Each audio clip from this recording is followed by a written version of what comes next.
आज खोली है चोली केहू कुछ ना बोली।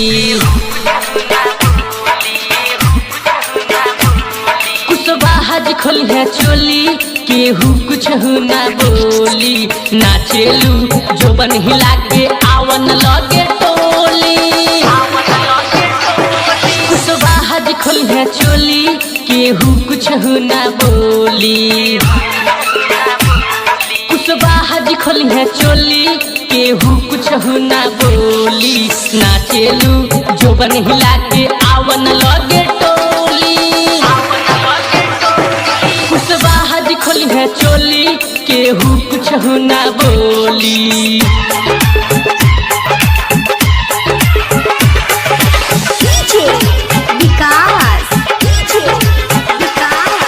मटियार कला सीतामढ़ी।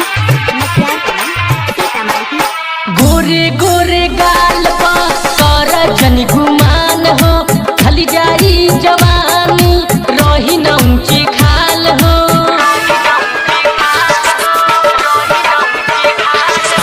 गोरे गोरे गाल पर कर जनी गुमान हो।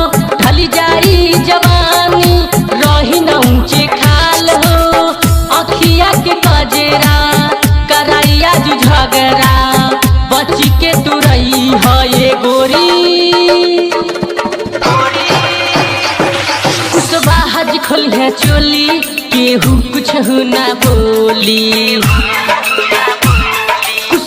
आज खोली है चोली केहू कुछ ना बोली। नाचेलू जोबन हिला के आवन लगे टोली। आज खोली है चोली केहू कुछ ना बोली। नाचेलू जोबन हिला के आवन लगे टोली। आज खोली है चोली केहू कुछ ना बोली।